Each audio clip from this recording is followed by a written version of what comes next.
first of spring. It is Imbolc. It is Breed's Day, both goddess and saint.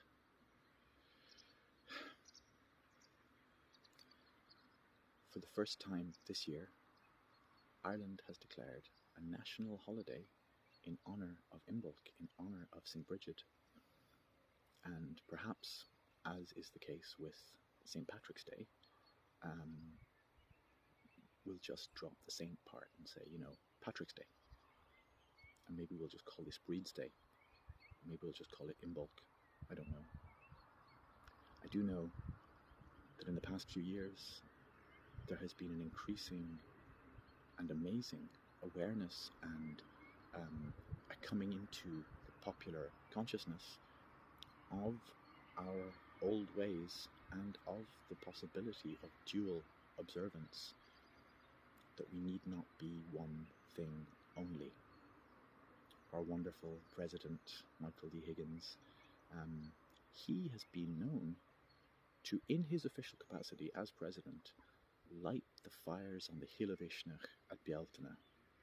And I will never forget this, I think it was in 2020, so just around the time that, COVID was about to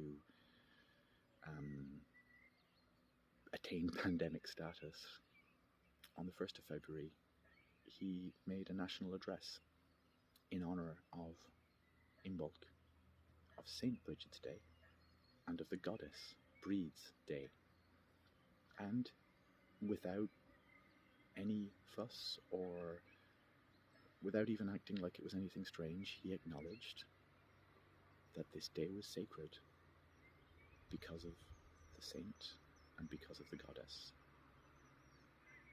This kind of dual observance, this kind of living in uncertainties and living in the ability to hold two supposedly opposed ideas in mind at once, is a feature, I think, of the Irish mindset. We don't mind living with uncertainty, in paradox, living with the mystery. And I think in this world today, where so much is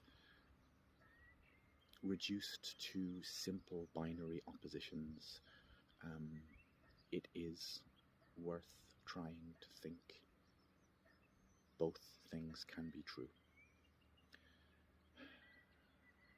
Today, when I was growing up, the 1st of February, we would be told this is the first day of spring. And of course, in a sort of northwestern European climate, it doesn't feel necessarily like spring on the 1st of February. Things are almost at their coldest. But as we know, the word Imbolc, which has sort of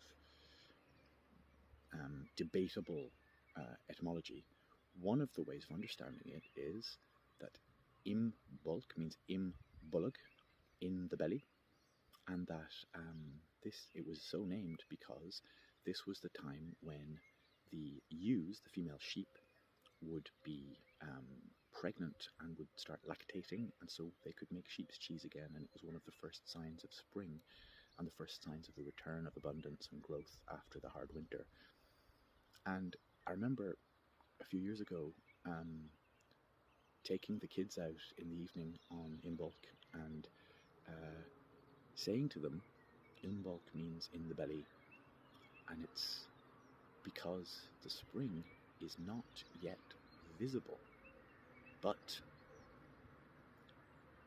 nature is pregnant with herself.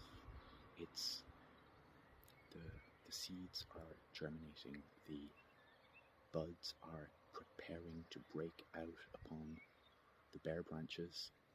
The first very early blooms, things like snowdrops, the Japanese quince in our garden, these little signs are there that spring is in the belly of the earth, waiting to be born. And the other day, I was putting my little girl to bed, and we were having a really weird conversation, as you tend to, but we ended up talking about time machines, and she said, "Oh no!" And I told her she'd need to invent one if she wanted to.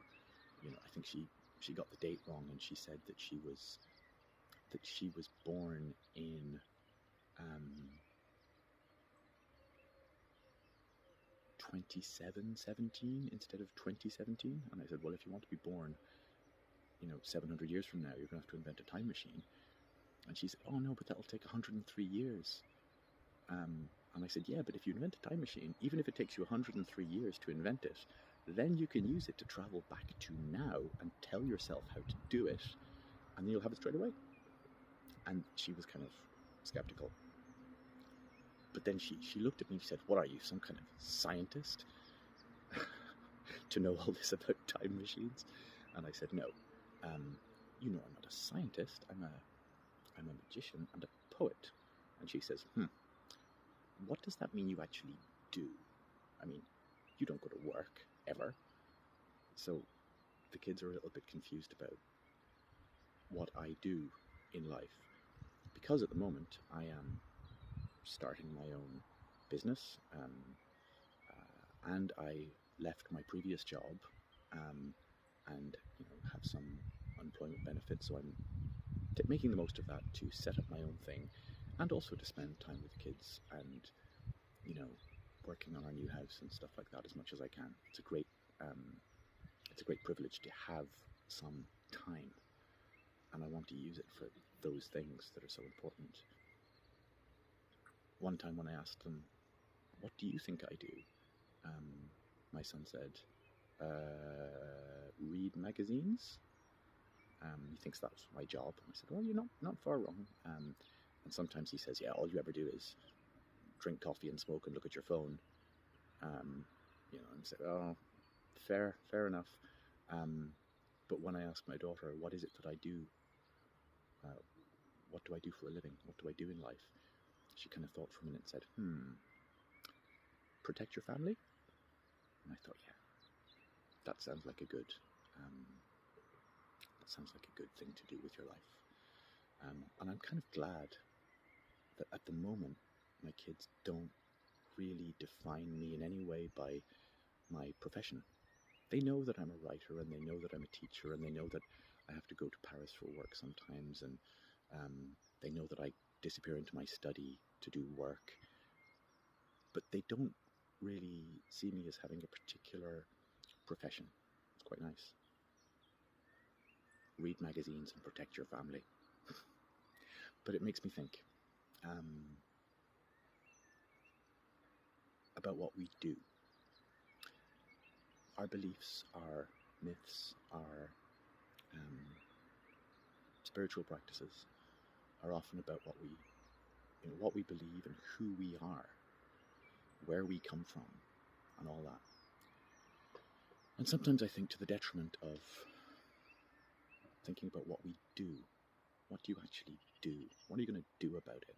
I don't care what you believe or what you identify as or who you say you are. If you don't do something, it's just words. It makes me think of that Massive Attack song, Teardrop, which I've known, for 25 years. But I only really heard properly the first words of the song relatively recently, about 3-4 years ago, because it's got that, the voice is kind of quite indistinct, and the sort of the production puts the voice quite low in the mix. But what does she say at the beginning? Love is a verb. Love is a doing word. Love is not a thing. Love is something that you do. So it makes me think, what are you going to do? All of this, what are you going to do about it? So later today, I will be doing something. I've made a little film, and I hope that it's going to do something in the world. Who knows? I'll be posting it later today. So look out for that.